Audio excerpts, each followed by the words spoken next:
Hello, everyone. Welcome to Artistically Married, where we explore the inner workings of our marriage driven by artistic expression. We're your hosts, Jake Ackerman.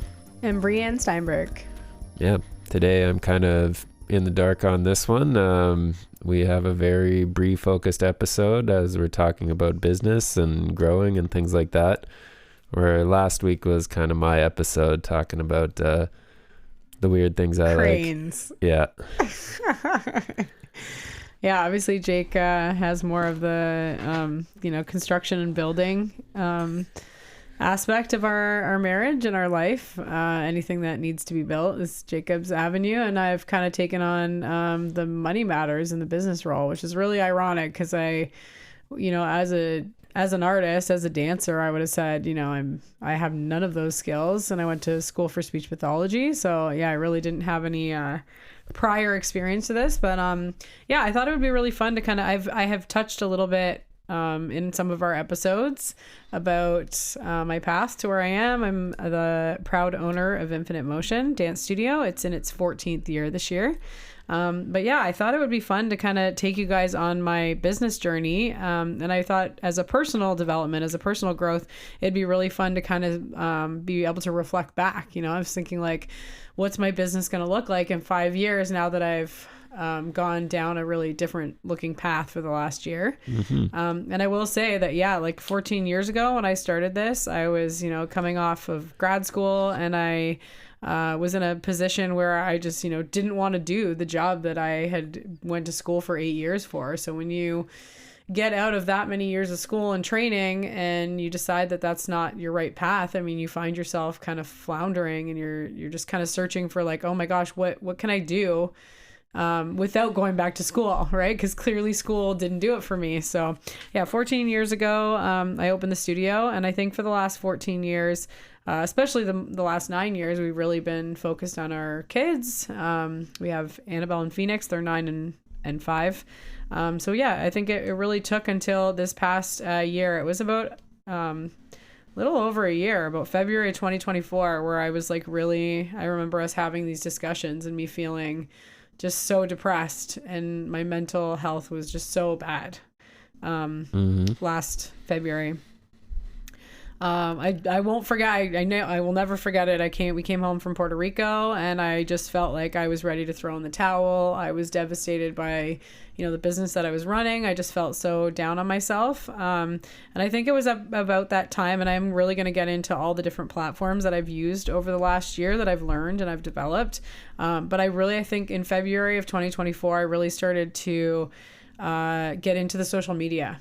And that was the first thing that I remember us talking about it, and you saying to me, like, I think this is the problem with your mental health, is that I think you're on the social media platforms.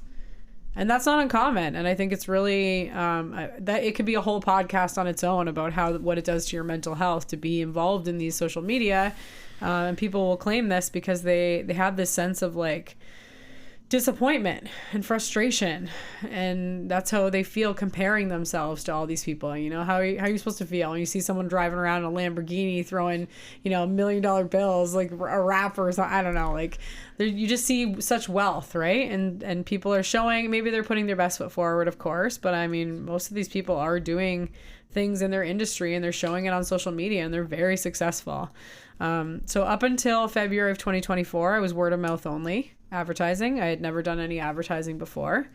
Me and my mom were, I say I was a solopreneur, but I also had my wonderful mother, Suzanne Steinberg, was helping me. And yeah, really between the two of us, like we ran Infinite Motion by ourselves. Yeah, for sure. Even when I would I had added a couple classes, I think last year. We've only been in this building for 5 years, but yeah, we ran it by ourselves. And I think that was like my badge of honor. And now I've taken on some growth coaches, and they all have the same story. You have this like pride that you can do it all by yourself. And now I talk to artists and I talk to people, and they still have that mentality. And I'm so quick to try to change their mind in 5 seconds, because I want them to understand that it's not, you shouldn't feel like bad about yourself that you need help. No one should. It's a crazy human emotion to feel like a martyr and you want to do everything for everyone and you're the be all end all, like it takes this like great egocentric personality to think that like you're better off by yourself, or you don't want to burden anyone, or you don't want anyone to be involved. So yeah, I ended up working countless hours, and honestly, to look back on it, I mean, everything, every part of the job, every part of the business I was doing was inadequate. I wasn't doing anything well because I was trying to do everything, and nothing was really getting done and nothing was changing. Well, yeah, it's, you look back on it that way, where when I look on it, it looks, it was surviving. Quaint. You had, it was, you know, small enough, and it was, obviously it was manageable. It was a lot of work for you for sure. But, Yeah. Obviously somebody's going to have that mentality when you're starting something out. You're like, well, I don't have anybody, so I'm just going to Do everything. do this and see how it goes. You know, other people start businesses all the time, and Yeah. and you Well, just you go were the at same it. way when you were doing your construction business. Yeah, exactly. You know, you were doing everything. You were making the calls, you were doing the quotes, you were talking to clients, and then you would go do the job and then do it all again, right? Yep, and stuck pretty much with word of mouth. Yeah. We hadn't done any social media or any like advertising, and now I'm doing advertising like crazy. So yeah, that was kind of the back end of my story up until the last 13 years. So I explained in February, I started dabbling a little bit in social media. I kind of got on Instagram, and I got on Facebook, and I started, you know, promoting myself and kind of showing what the business was doing and what was happening within our studio. But really, again, like you said, I know anyone's their own worst critic. But to me, looking back, it really did stunt my business, and I wasn't able to grow. I was stuck on that ground floor in the day-to-day. And, you know, you see the advertisements all the time. Maybe nobody else does because I'm in business. But yeah, you see all the advertisements all the time. Like if you're just working for your business, then you're not working on your business. You're not growing. So yeah, I mean, fast forward a year, I've learned how to market. I've learned how to grow my customers. I'm learning how to build a team. And I am nowhere near, because it's only been a year, and anyone will tell you in business that it doesn't happen overnight.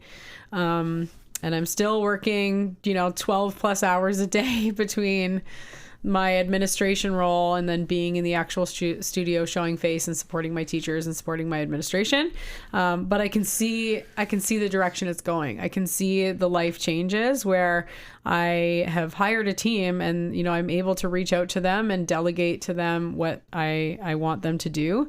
And it's drastically changed the work that I'm doing. I'm thinking on a higher level. I'm able to kind of hover over top of my business instead of, you know, just being stuck in the choreography teach phase.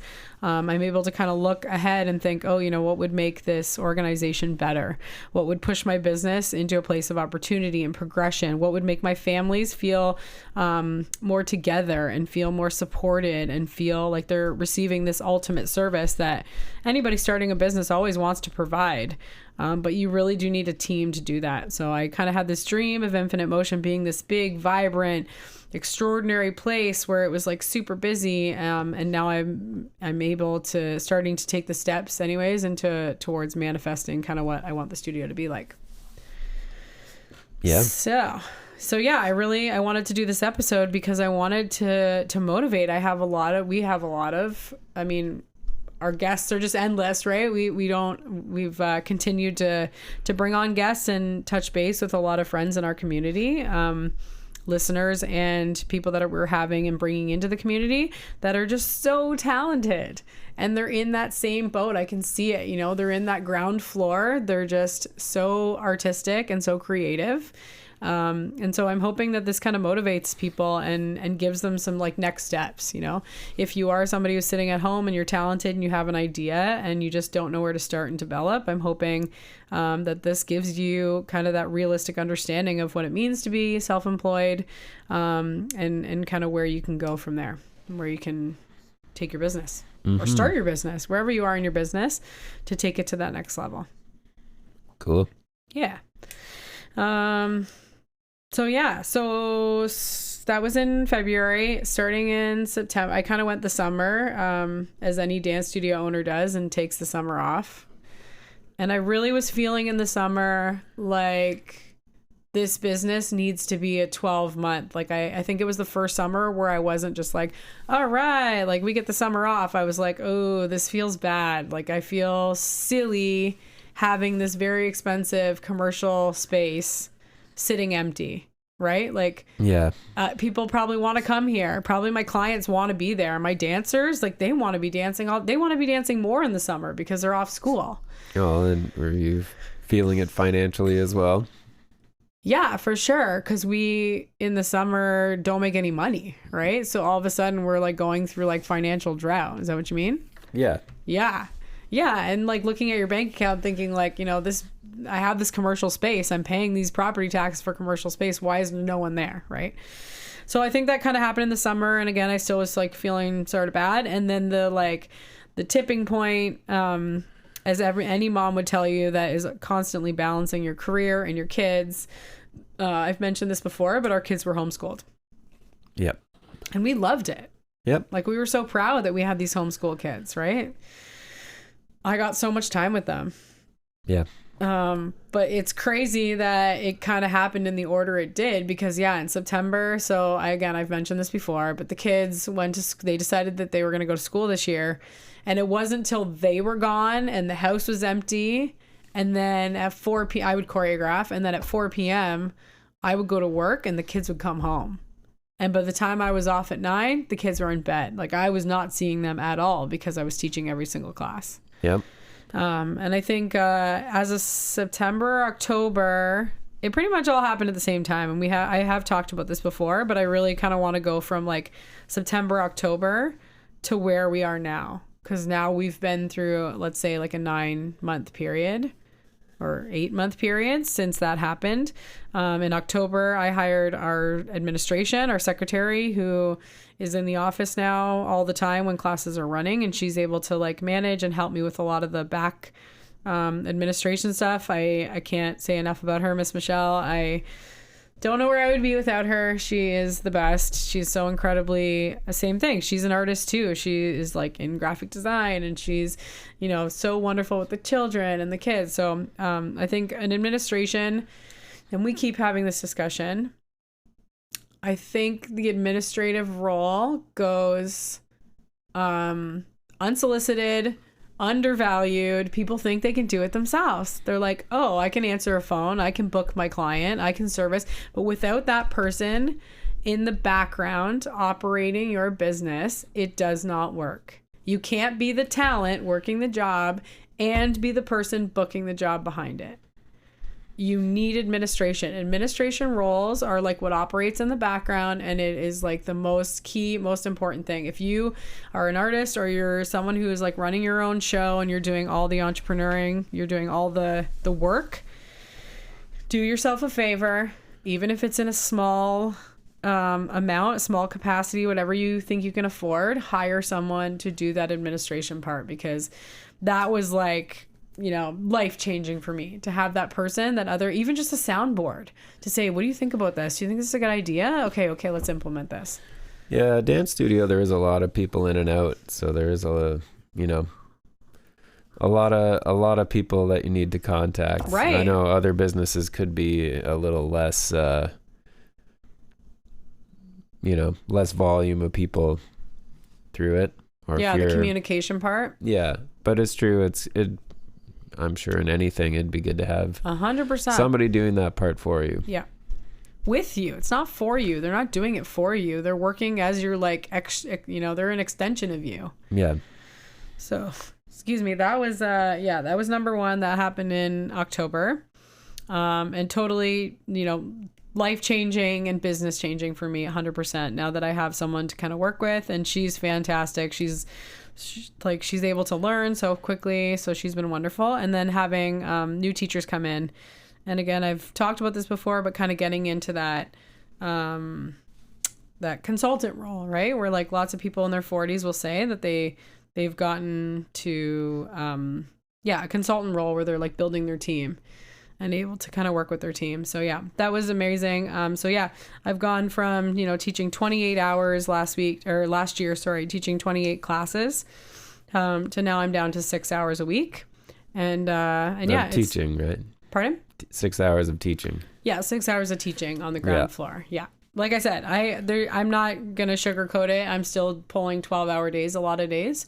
But all of it's in the direction of growth. And I'm going to get really into like kind of the computer tech part.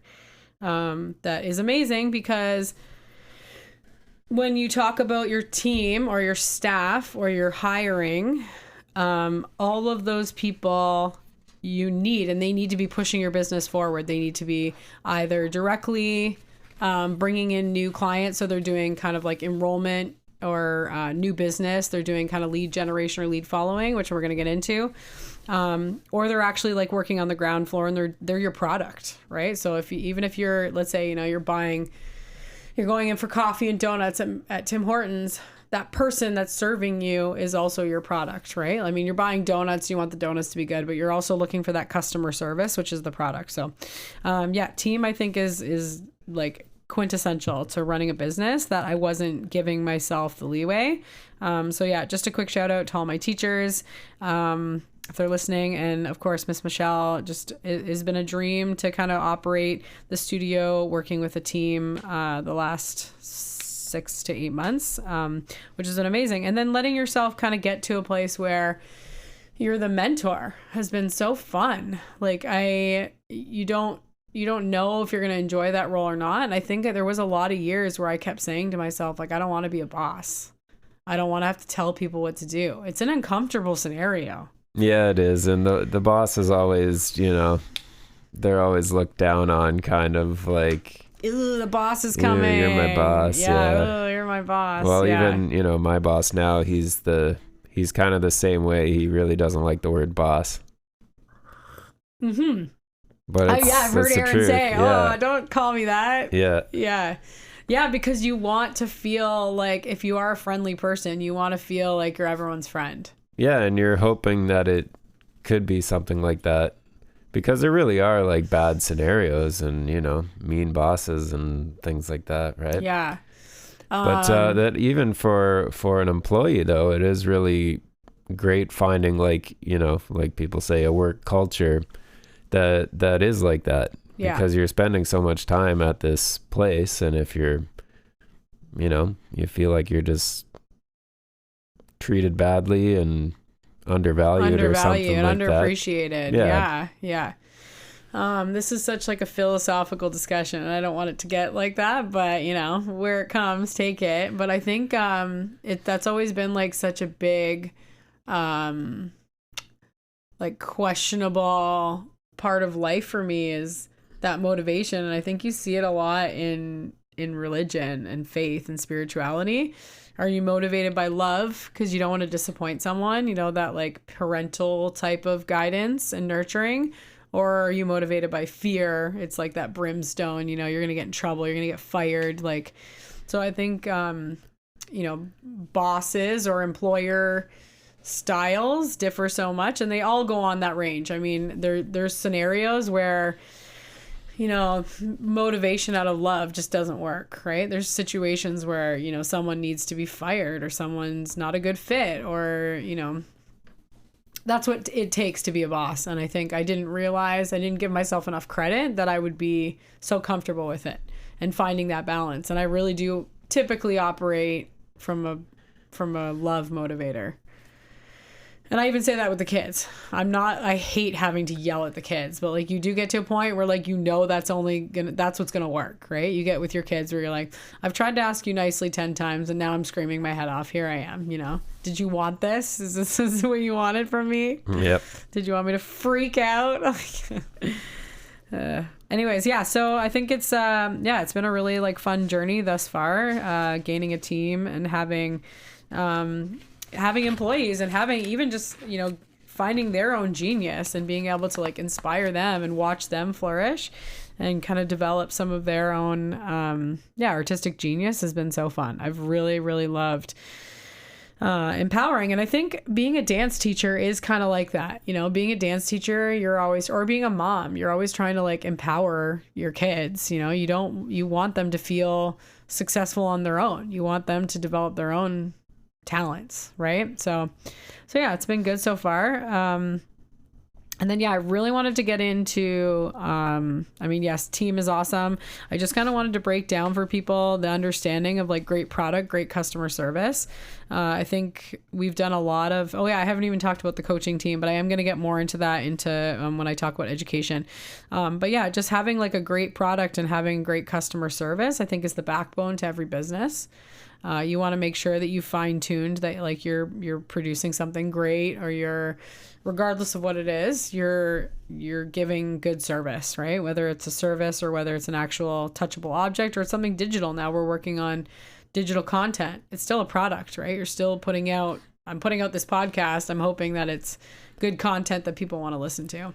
Yeah, it's interesting. We were actually just talking about that today because we're working in we're renovating a hotel, the exterior. But anyways, we're kind of in and out. And we were just saying it's interesting, people who are in the hospitality industry, because like they're there at the front, all the front desk people and staff and stuff like that. Mm-hmm.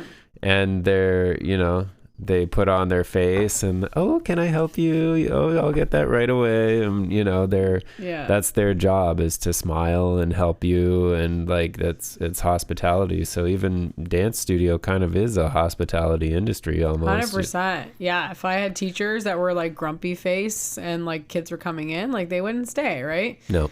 They want to be, they want to be smiling, and they want their teacher to like teach them happiness and show happiness. And yeah, I think it's a really beautiful environment to be in. And now that I have like other teachers coming in and other guidance around me, it is really, it's fun. It's a fun business to be nurturing, and a really amazing community. And as a business model, it's really cool because you're selling that experience, right? You're selling that like feeling that when they come in, that they feel a part of something.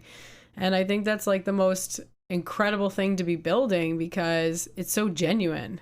I don't feel like I'm selling anything that I don't believe in. I'm selling something that's physical. I'm selling something that's where do you get all those things? Physical, artistic, the community, the social, the emotional, like all those things putting into your child is such an easy sell for any parent. Like, of course I want my kids to be all those things.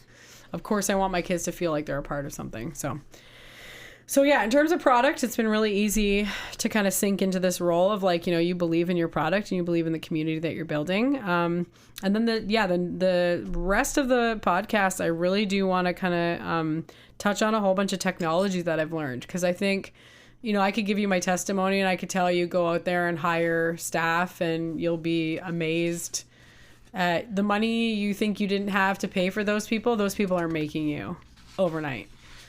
Just to give you guys numbers, I know it doesn't sound like a big deal, but think about it. It's consistent revenue. It's consistent employees that we've gone from, 56 kids or 60 kids last year to 130, with about another 50 that are coming in and out of the studio in like workshop capacity. Like there's 130 kids that are like coming every week now, to their routine, their performance classes. And then we have another like 50 kids that are kind of interacting with our businesses through our workshops and our camps and all these other services that we're offering.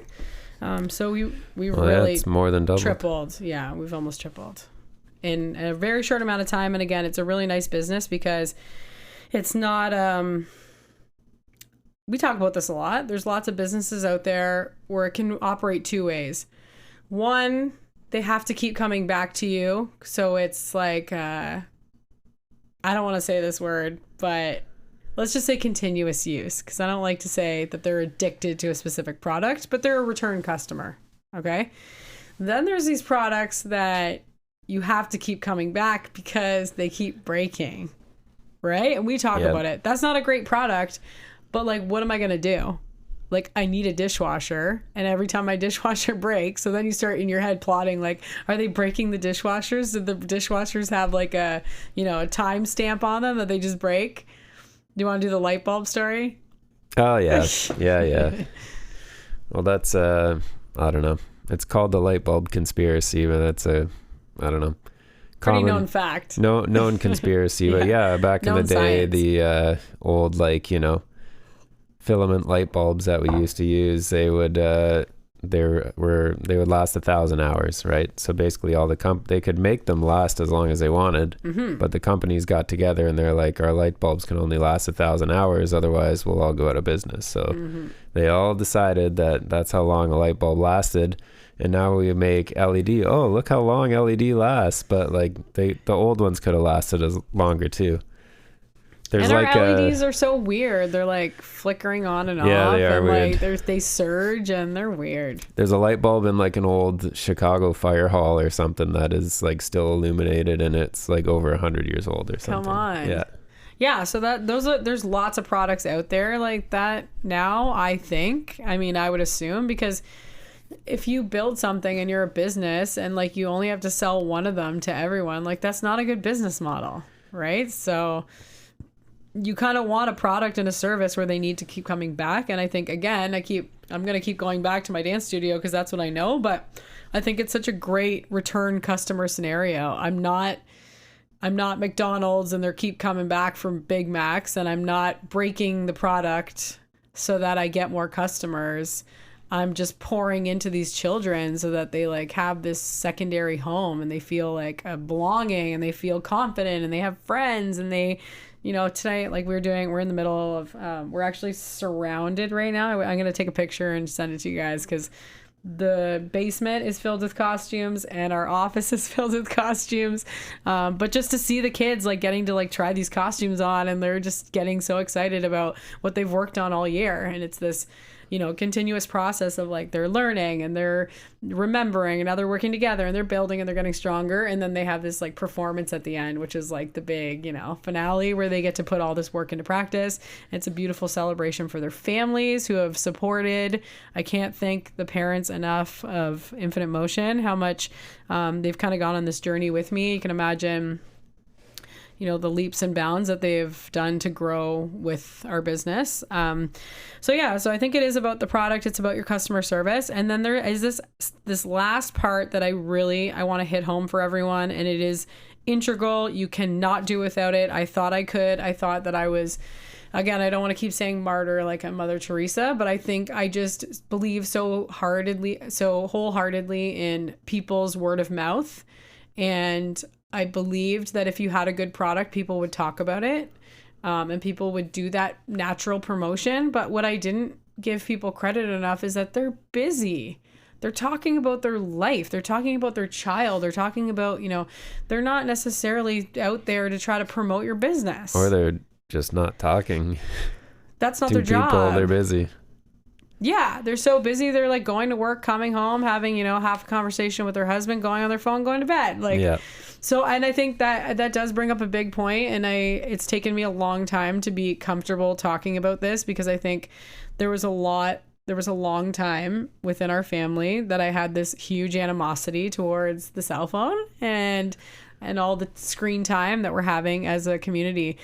But at some point, you have to get into that cliche of like, if you can't beat them, you join them. And I was stunting my business based on my, you know, relative stupidity. Why is it my problem that people are, you know, being advertised on their phone or that they're using their devices? I mean, it's built into our culture now. And it doesn't matter whether it's good or bad. It is how people buy now. It is buying power. People do not make purchases unless they are advertised through their phone. That's how they look for things. That's how they find things. That's how they shop. That is the be all end all of the buying world right now. So that little touch that I had in February on social media and starting to get into getting into Instagram again, fast forward, and now I've quadrupled my following. I have audiences on multiple platforms. We're working on our podcast right now through Spotify. Now we're doing videos through YouTube. I've always like put out like dance content on YouTube, so I'm really getting into all these like different kind of organic media platforming and marketing. You cannot run your business without having marketing. So the next thing I want to talk about is lead generation. And it really is imperative for any business growth. You cannot grow your business without doing some marketing. So we used to have newspapers. You know, you'd write your little ad in the newspaper. And now it's so tangible. Anybody can go on social media and set up an ad. It's called Meta Business Suite. And anyone can do it. And it's so user friendly. It's not like you have to have like computer coding. It's all in like HTML format. It'll pull up a little form. You'll post your picture. You'll put your ad copy on the bottom. I think the ad copy was a big thing for me. I wasn't like really understanding how to do call to action. So like doing marketing for your business and making sure that the consumer, the person who you want to attract and come into your business, understands exactly what they're supposed to do and how they're supposed to buy into your business. So that obviously looks different for everyone. But yeah, I think it's so important because it really is what like is going to fuel your business. It's going to increase your revenue. And it's going to make your business like sustainable long term. You have to like develop that reputation and develop a client base. So just some reasons why your lead generation, getting that client, getting somebody to come buy into your business is so important because it does create your revenue. It's going to target your market effort. So I've learned so much in the last 6 months about how I want to focus. People say this, you'll hear the word avatar. And it really does mean that like you're starting to understand who your target market is. A lot of times, you're trying to start a business and you're just like, oh, I think girls are going to like this. I think boys are going to like, no, like you need to know like what demographic, what do they do? What age are they? Do they have kids? Do they not have kids? Are they a family? Are they not a family? What's their jobs? Where do they live? What kind of house do they live in? Like you need to really understand who your target market is so that you can advertise to them and focus on that for like your lead generation. So I think it's really important. Then also like just having competitive advantage. So there's this big portion of marketing that includes research, not just research in your competition. So figuring out what, all the other child extracurricular activities are in your area. I think that's what I was so focused on, and that was just making me feel like terrible about myself. But now I'm able to focus on my own statistics, my own experience, my own research. I'm researching my own business. Who's coming to my classes? What do they look like? What are my own avatars? So that all comes again through lead generation, not just knowing your competitors, but really knowing yourself. And then I think the biggest thing for me anyways, and especially for a community or an extracurricular business, is building those customer relations. So I was able to really hone in on like not just getting the leads in, but focus on their journey. How does it look when a customer comes to you? Do they feel happy with their service? Do they feel happy with their product, right? Are you getting feedback from them? Are you kind of walking them through all those different parts of the customer journey? Which again comes from lead generation. I'm going to get into why, because there's lots of platforms, computer platforms that will help you do this. And then cost efficiency. So I think, oh man, I wish I had numbers. I should have like looked up how much money. I think I'm going to guess I probably spent, so from February until September, when I did start getting into the marketing, but I didn't know how to market, I probably spent about $10,000 and, nominal amounts of traffic coming back. And then as soon as I learned how to market, I learned how to find my avatar and promote to them and put the right picture and the right ad copy.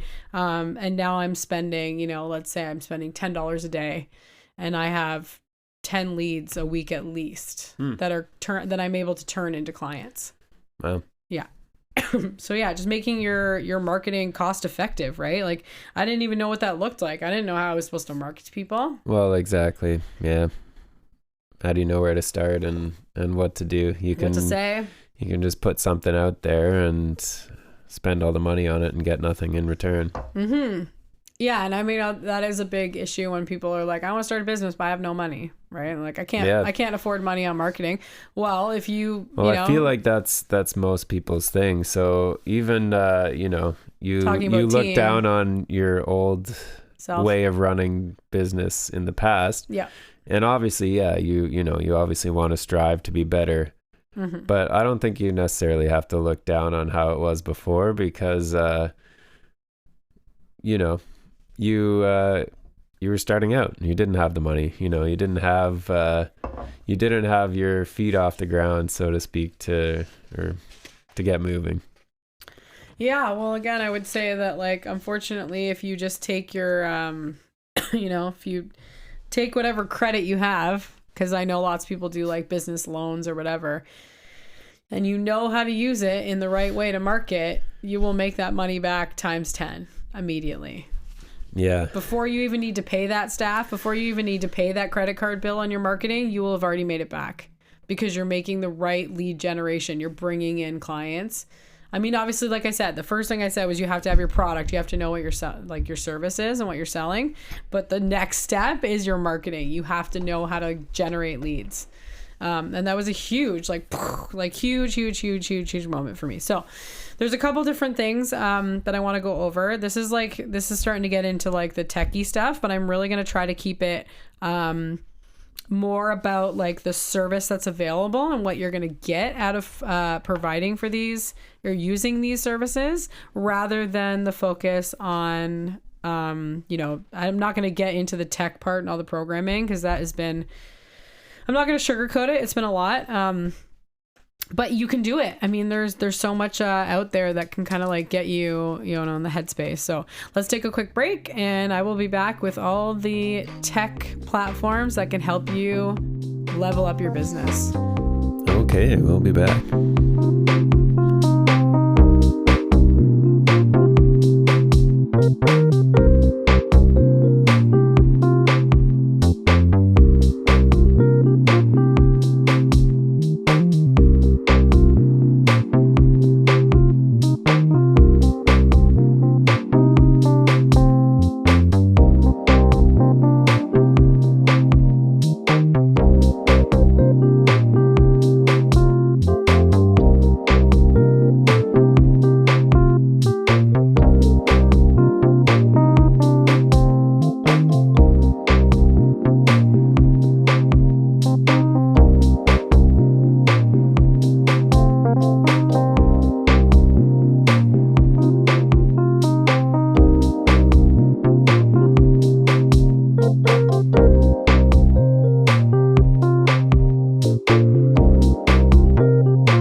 I hope this will be helpful for you guys. If you are, not a entrepreneurial spirit and you're not interested, in all the different computer platforms, then I totally understand. But yeah, I think it was a big part of this. Didn't get into this yet, but in October, I think it was like the same week, I think I hired the growth coaching. So there's an organization that supports dance studios, specifically dance studio owners.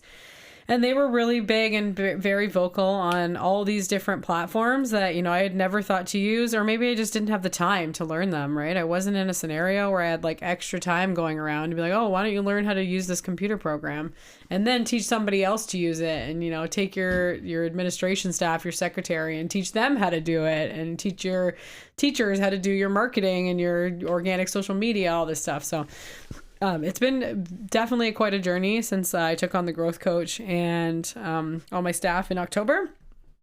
But this was I thought this was really cool because this is stuff, and I talked about this. I did a growing your business or something like that podcast very early. I think it might have been our first episode. Yeah, that was the first real episode. Yeah, it was like trying to grow your turning business. 40. And turning 40. Yeah. Yeah, so trying to learn some of these different platforms, I think was challenging, but I think it was like the big thing that pushed my business forward, because I already knew my product was already good. I already had, I had a great dance program. I was a good dance teacher. I had all the makings of the teaching part. So I think it really was just learning how to use some of these programs. And I think the really crazy part is if you are somebody who's running your own business, this is something that you can add on. You can keep doing exactly where you don't have to do anything else. All you have to do is add this little portion. Well, then you can do it incrementally too, right? Yeah. You start it small. Yeah, for sure. Just give yourself kind of one. So I remember this in February. My goal was I was just going to post one little thing every day. So the most organic and most, I would argue most used, and we were actually just talking about this last night, is Instagram and Facebook. So people are on that social media on Instagram and Facebook, especially Instagram now more than ever, so much. And I think it's really, it's evolved into what it is now. So not only is it a great way, I actually really love the organic social medias to connect with my population of already consumers. So those I find are students' parents that go to the studio, or friends of ours that, you know, are tapping into like different resources that are happening in the studio. And it's really nice to be able to kind of show parents, you know, what they're doing. I think that's like more of a retention tool for me personally. I think it definitely is being used in businesses to grow and to promote products and have people buying into stuff. Absolutely. I think the supported ad content that goes along with Facebook and Instagram is wonderful. So I use it more of kind of like a connection or retention piece. But definitely like the Facebook ads are how I'm channeling and how I'm marketing all of my businesses. So specifically the ad content you can use to attract leads and generate leads in that way. The second one that I want to talk about is LinkedIn. And I think it's really I think it's utilized more in the States because I'm talking to a lot of my coaches that are in the States, and they use this a lot. I really loved this for like the professional networking. It's really very specific onto like what you're doing. So a lot of times on like our social media platforms, we're so quick to show like our families and our friends and our dogs, and that's great. But the LinkedIn networking that goes on is all about your professional output. So it's a lot of like resume based. Yeah, what does LinkedIn do? I thought that was like a hiring service or something, right? Or No, it's still a social media. Okay. It's like you have a profile and you have a resume and you have all the things, but people can contact like business based. It's business based. People can use it as, and like that's what I was just about to mention actually. I've started to use it as like a headhunter. So I specifically need like an acro teacher, or I specifically need someone to take over costumes. You know, I've thought about like kind of these different jobs in my studio that I need. And I think I've started to use it more of like a headhunting. But it's definitely totally, you can use it for lead generation. You can use it for professional networking between people that might want to like maybe do brand partnership with you. You know, you want to kind of work together in sponsorship or I have a dance studio and I really need you to make the bodysuits because you make bodysuits. So can I get you to come, and work together and do my uniforms for my dancers. So okay. So yeah, that's how LinkedIn kind of works. And yeah, it's definitely totally available for like lead generation, but I think it's more about like your professional networking and partnership. I think that's the most important of LinkedIn. And then the last social media platform I want to talk to is about TikTok and YouTube. I had actually, to be completely honest, I had never used TikTok. I don't even have an account, but now my secretary, just seeing the capabilities of it, I think it's really great. It's the next best thing or the closest thing to it is the Instagram Reels. Yeah. You can similar set stuff up, but TikTok is so user friendly. Like you're able to like move in your audio and move in your it does a lot of like scripting for you. So you'll have like subtitles that are really exciting, and it does a lot of, it's really great for editing, for video editing. And I think it's like a really well used, like commonly used. Yeah, it is. Like people love TikTok. Yep. Is it all shorts? Actually, maybe you should be the one talking about this one. I honestly, I don't use it either. Yeah. Nope. Maybe we're too old. I said I was going to do it for my art stuff, and I never did. Oh. What do you use for your art stuff? Instagram? Yeah, Instagram mostly. Yeah. Yeah, I use Instagram Reels. I think they're great, and it's all I've ever like needed. The YouTube ads, again, we're starting to get into YouTube videos with our drone work. If you guys haven't already checked us out, look us up on YouTube, Artistically Married. We got a couple of videos out there. Yeah, we're starting out. We're playing with our drone. Yeah. We got a new drone. So yeah, so YouTube is great, and I think YouTube is like a really amazing. The way I've used YouTube is it's a really great educational tool. So I've been able to put in like, well, I can't say enough about it. I used it the entire pandemic because I was able to kind of put on like course style videos where the kids could follow along, and it was like an education portion, right? Where you are getting followers that way and you're getting consumers that way. If you're putting out like a video that's like teaching or educating or something on YouTube, then you're going to get those like lead attractions where they're going to be then siphoned to your page or then siphoned to your website. And then there's lots of great different, like, what do I call it? Carryover. There's a lot of carryover between YouTube. YouTube can be really easily linked to Instagram or linked to TikTok. So those are, all the different social media programming. And I would say if you're not doing that with your business, that would be my recommendation for your first step. Just challenge yourself. I'm going to put 2 things up a week or one a day or whatever you think that you can handle in your business. That's all I did in February. And I even saw like a bunch of growth in February to June. I mean, it was towards the end of the year for us because we're slightly seasonal. But yeah, I definitely, I recommend using social media. And then again, just for that like camaraderie to like bring people into your community. Like you were talking about your business culture, right? Or your work culture. And I think social media for me can be really like beneficial for that. Being able to kind of bring people together and make people feel retention. I think retention is the best word to use it because it makes them feel a part of something and they keep coming back. And those are that's how your clients are going to keep coming back and using your business over and over again. So that's all social media. And I think that is great. And it's great for the ad portions in Facebook. But then I think the next kind of stuff that I learned through my coaching was like, that's the level up. And it's literally called Go High Level. If you haven't already checked it and you're working on a business that's like a higher level, I mean, mine was only 100 clients, let's say.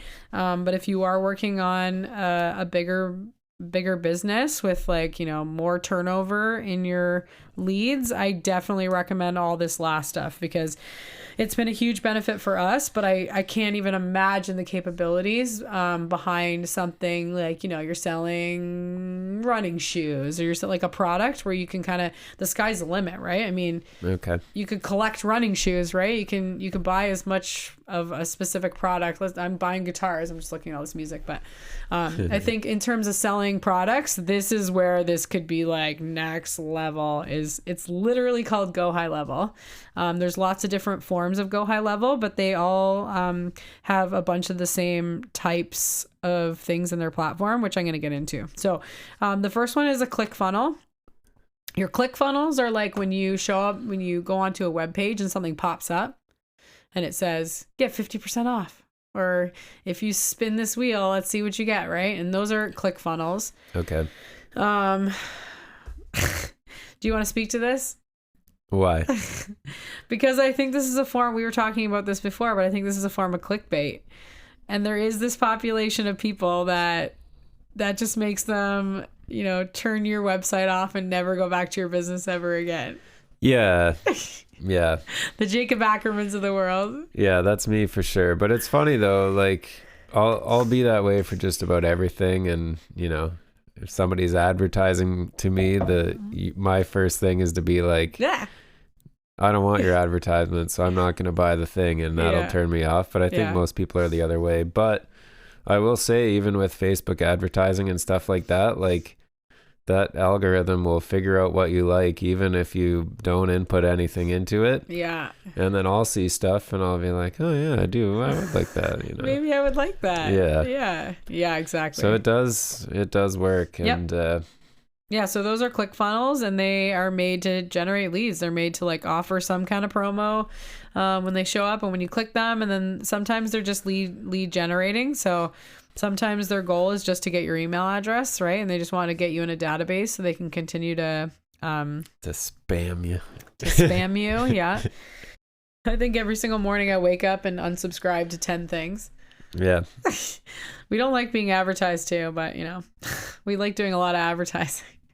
Well, Yeah, so then the other is like landing pages. So landing pages, I was just such like an anomaly to me.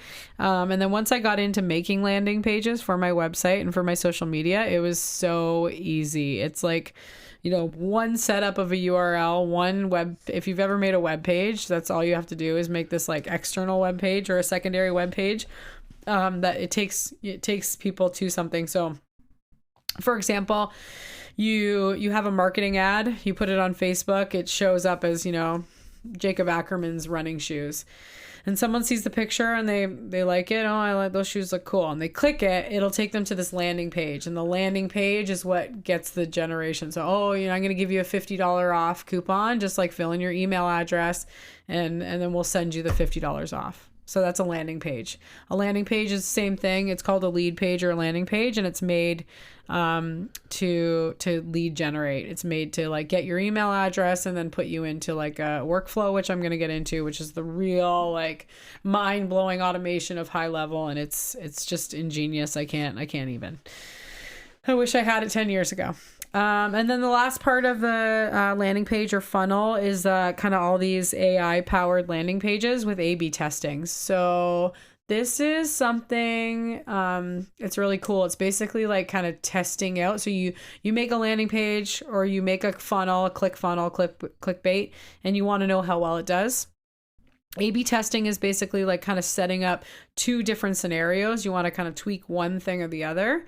And then it's basically testing, do people like purple better or do they like blue better? Do people like this name better or do they like this name better? Do they respond more when you use a yellow border or do they respond better when you use a black border? And I think that kind of goes back to like the research portion of your business that like a lot of people don't think about. You just think, I like this, so I put it out there. But again, I have learned over the last 6 months that it's not about what you like. And sometimes your brain doesn't work the way your avatar's brain works. So you need to understand that just because you think something's cool doesn't mean the general population thinks it's cool. And that was really hard for me to digest because I was such a confident, like I'm a confident leader. I'm confident in myself. And I think that makes good leadership.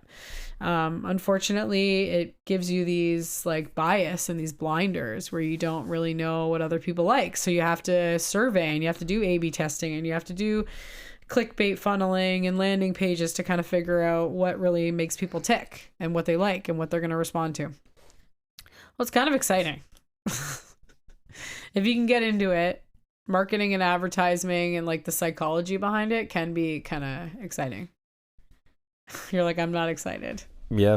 Are you falling asleep? You're bored? No. You can be honest. It's fine. Okay. So I have 2 more things. I promise. I'm almost finished. For lead generation. So CEO, I think, I always say CEO. SEO is search engine optimization. And it's basically like, what puts you at the top. So when you type in something, if you were to go to like a Google search and you type it in, there's a lot of different logarithms that go into getting you to be like the top spot when somebody types it in. And a lot of it is, how many people are searching for your business. So Google wants to show you what everybody else who looked up dance studios ended up going to look at. So there is like some logarithms based on that. But a lot of these Google searches that people don't give credit for, and I'm learning now, is putting in keyword searches.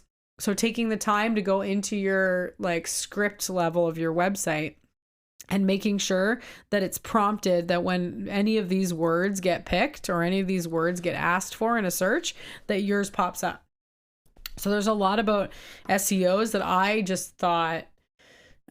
just assumed it was something that happened naturally. And if, you weren't the top seller or you weren't, McDonald's or Tim Hortons, that you couldn't really do anything about it. And that's not true. You can really go in and do a lot of keyword coding on your URL or your website to get your search engine optimization so that you're popping up higher in searches and stuff like that. There's HubSpot. I haven't used it yet, but a lot of the coaches that I talk to love it. It's a lead capture tool and it optimizes your content marketing And then also WordPress is like, it's involving like blogging and basically like attaching a blog so that you make sure that it's an organic lead generation and that you're coming up really high in a lot of searches. So yeah, that's search engine optimization. And then the last one is just email and lead capture forms. So even on a very basic level, if all of this sounds like completely foreign to you and you're overwhelmed and you're boggled and you're like, there's no way I could ever do this. There's a really very basic form. And I said this right at the beginning, I'm going to circle back to it. If you go onto Facebook and you look up on Meta Business Suite, it will come up and you will be able to very easily navigate through creating a form and sending out an ad that when someone clicks on it, that they just have a basic form where they put in their information. And it can be, it's usually attached to whatever you're offering. So, you're a construction business, you're going to offer a free quote, right? You're going to come to their house and you're going to check out their thing for free. A lot of times that's all you need to do. And then you attach it to a lead form. And this is the basic form of like email or lead form where it'll pop up and they'll send you their email, their phone number, maybe one question, where do you live, Niagara Falls? And then you'll start generating your lead emails and then it plugs into this next part. Okay, so that's all attracting leads. All those different things that I talked about. If you are not doing this in your business, you are missing out on quadruple the amount of leads that you could be generating and the quadruple the amount of revenue that you could be generating for your business. So if you aren't already marketing and you don't already have some form of gathering leads, gathering people that might want to interact with your business, go and do any of these things. Do the organic social media, figure out your SEOs, do your keyword searches and Google searches, or just go on Facebook and make a tiny little ad that takes 2 seconds that's going to gather some leads for you. Now, once you have your leads, what do you do with them?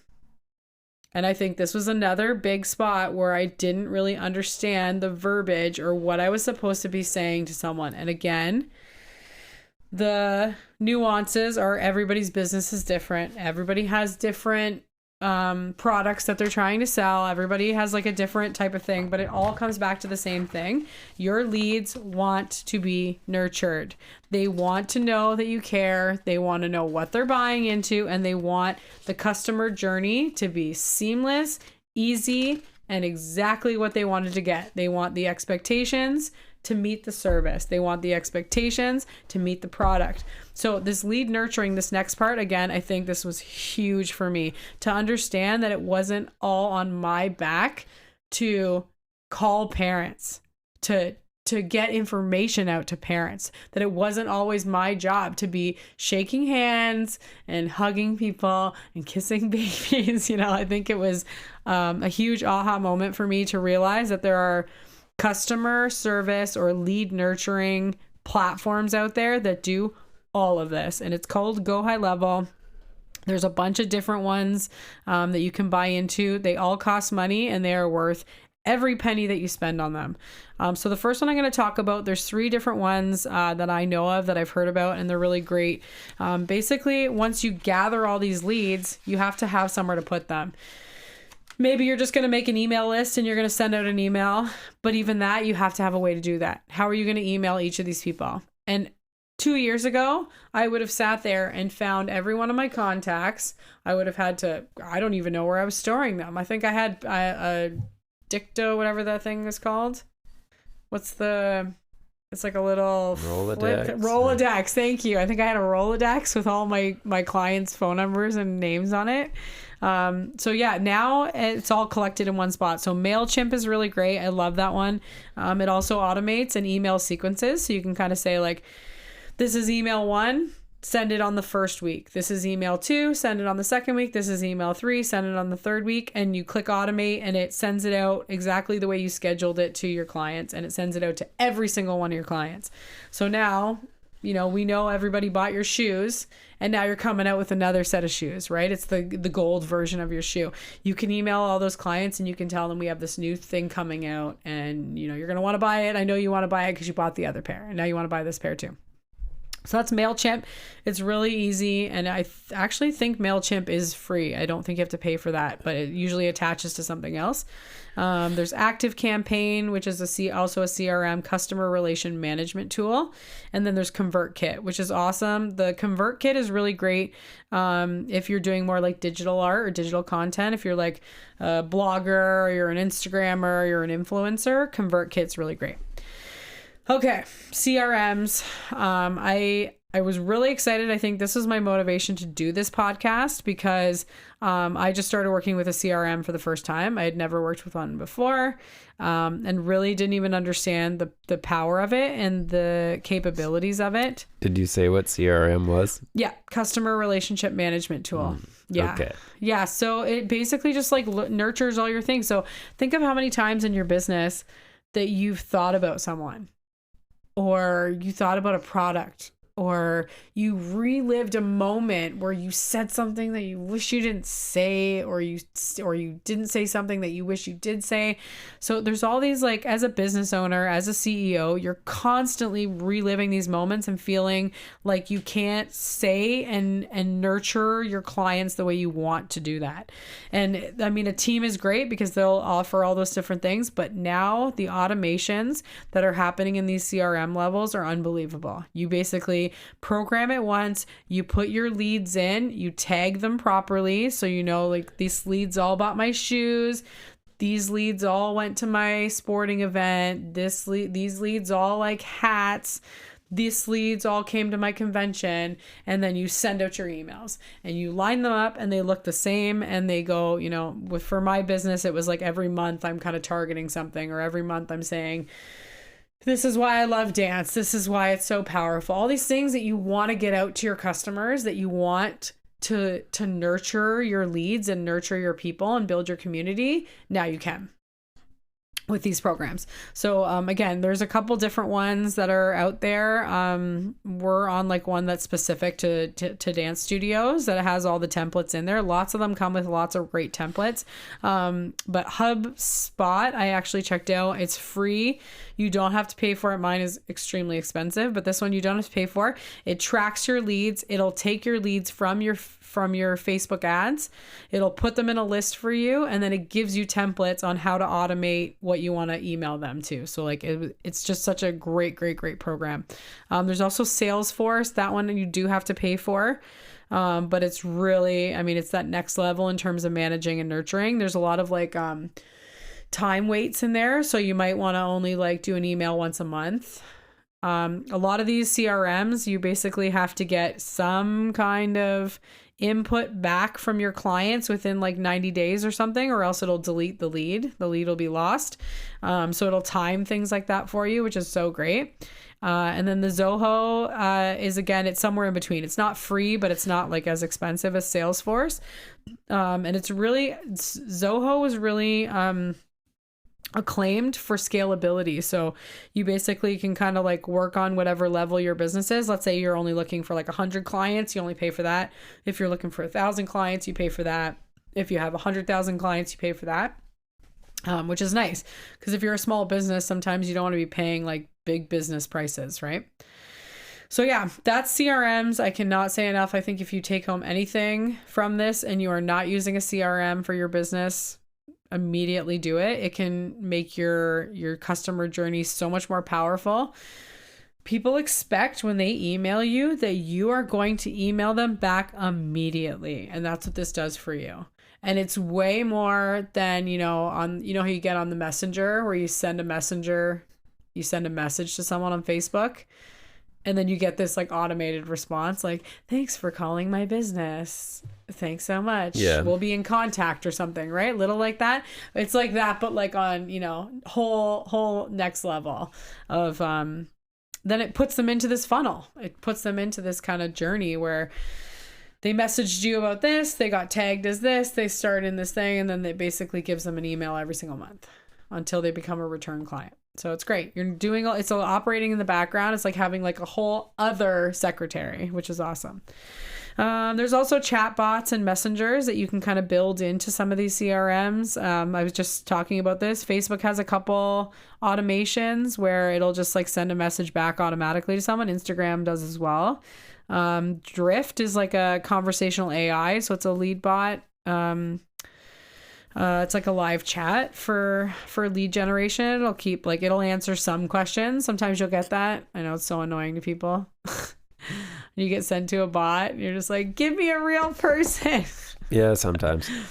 But yeah, sometimes it can answer questions, right? Yeah. Awesome.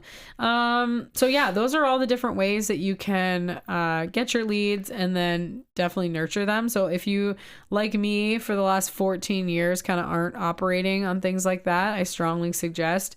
I know people are, I was the same way. I was just so intimidated by computer platforms, right? Like I don't have any computer experience. I don't want to go on screens. I'm too nervous. And I think if you tell yourself that once you set it up, it will give you so much time back, it will give you so much freedom, and it'll give your business so much relevance, that you make time. You make time to learn it and figure it out. And there's lots of programs on there. So the last thing that I want to talk about really quick, and what I was just about to say is there's so much to be said for education. I think our generation, we were told, go to school, get a good job, and your life will be great. And I think that the climate has changed in two ways, and maybe not. And I know, many people out there have great jobs and they went to school, and they have great jobs and they have great jobs because they went to school. So I'm not saying that it's not possible. But what I am saying is I have yet to talk to somebody that feels like they're working a full-time job and they have enough of their own free time. It's very labor intensive to be working on your own, working for a job full time. And again, I get it. It's, sometimes you hear these kind of things and you're like, I do not want to run my own business. It's a nightmare. And I'm not sugarcoating it. I'm not pretending it's easy. I know it's a ton of work, and it's sometimes thankless. But I will say that, I think we're at such a great time for education. So I, in October, decided that I wanted to invest more into this business, and I wanted to grow, and I wanted my business to be prosperous. And there's so many different education programs that are going on outside of university. You don't have to go back to university. You don't have to go to school to necessarily operate some of these things. Even if you just want to promote something on the side, maybe you want a side gig, you don't have to go back to a university platform. There's so many different ways now where you can do online courses, right? Where people are offering, I'll teach you, I made $1 million in a month, and I'll teach you how to do it. And it kind of was like that for me when I took on this growth coaching, but it was specific. It was in my field. I knew exactly what I wanted to learn. And I think that's the most important part with education. Yeah, it's interesting. I feel like a lot of people have their backs up with stuff like that. But I feel like, from the most part, from what I've heard, they were all people that were in the same scenario, and they figured out how to make their business better. So now they're offering that to you, and what they did. And a lot of people just aren't willing to pay for that because they think they'll get scammed or something like that. Yeah. But I have heard the same story though, that there's a lot of people that did these courses and it worked for them. Yeah. Yeah, and mine was so specific to my business that I think it's such a beautiful thing, and it's not an overnight thing. And I'm seeing that more and more. I'm in those classes 3 hours a week at least. Yeah, I'm seeing that more and more. Everything's pretty much tailored to your business. Which makes it a lot easier. Yeah, because none of us, typically speaking, not a lot of people go to business school and then start a business. A lot of times it's I'm good at this. I want to be self-employed. I don't want to work for anyone. So here I go. I'm going to start a business, and it's stuff like this that they just don't teach you. And it's unbelievable. I can't say enough at how much is done for you when you're tapping into some of these computer programming. So this to me was such a big, not to be afraid of. The education was They are actually, my coaches are actually doing a lot of education in terms of like, they don't hesitate if we're just like, okay, can you tell me about this program, or I need to like learn this platform? They'll stop and they'll be like, okay, here, you know, this is a sidebar course and you're going to go for 9 hours and learn how to use this computer program. So ours is really specific and it's very all encompassing, that we get to like explore all these different like pieces of our business that are really helpful. But I just want to encourage people to like get the education and don't be afraid. It doesn't have to be in a university, you know? Yeah. Like you said, like it doesn't, you can, you know, just sign up to some guy who's saying they're doing it on the internet. They probably did it. And I want to empower people to not think right away that like, oh, I can't do it. You know, they did it. Yeah, for sure. That's them, right? They probably had this. They probably had this. They probably had all these tools that I don't have. And the reality is that like they just have the bravery. They have the courage, right? To like try to tackle it and do it. And I think if you have the courage to like sign up for a course or try to like better yourself or try to learn something, then you will. Yeah. Yeah. So yeah, I hope that was helpful. I hope some of our listeners got some good education. If you have any questions for me, please don't hesitate. Put the comments in the chat below. If you're like, oh, I want to know more about this platform, I'm happy. I tried to make it more tangible. There was a lot in there that was really short and quick, so yeah, as long as you're willing to answer some emails or whatever, if people have them, that's always great. Yeah, for sure. If you guys are interested in anything or you want more information, I'm happy to talk about it. I didn't want to bore you to death, but I just wanted to give you a brief overview, and I kind of wanted to like, you know, have this as a legacy marker to look back on myself and think, oh, you know, where was I at this point? What programs was I using, to like see where I end up in, you know, 5 years from now, because now the sky's the limit. Yeah. Now we're looking at, looking at bigger venues, looking at bigger commercial spaces to grow the business into like bigger spaces. We're looking at, you know, permits and additions and all the things. So we're trying to do the infrastructure work at the same time as doing the, you know, background in administration, computer stuff. Yeah. And poor Jacob's along for the ride. Yep. I'm glad I have a contractor in my back pocket to build all my dreams. Awesome. So we just wanted to also go over with you guys really quick. I know we keep saying if you guys have a topic that you want us to talk about, definitely leave it in the comment section below. But I did want to give you guys kind of a sneak preview. We have up till now kind of done like 2 episodes with a guest, 2 episodes not. But we have extended invites to a whole bunch of our again, just very talented friends, and they all came back and are coming and have graciously accepted our offers. So in the next 4 weeks, I just want to give you guys a rundown. Next week we have Adam Buller. No, we don't. What? We have Thunderclap. Oh, right. We have Thunderclap. Oh, he's going to kill me. Okay. We have Thunderclap, the musician. He is so incredible. And also he is with him and Katie Webb. They are the founders of Brain Kite, the art installation business. So I can't wait to sit down with Thunderclap and hear all about his upcoming adventures. He's always up to amazing things. He's always involved in such cool stuff. So yeah, we'll hear about all his projects. Next, we're going to have Jeff Farnsworth. He is a oil and acrylic painter, local out of St. Catharines. I think he's a professor at Niagara College too. Oh yeah? An art professor, yeah. So we'll talk all about that with him. Then we have Katie Gatta. She is an unbelievable musician under the name Sleepy Jean.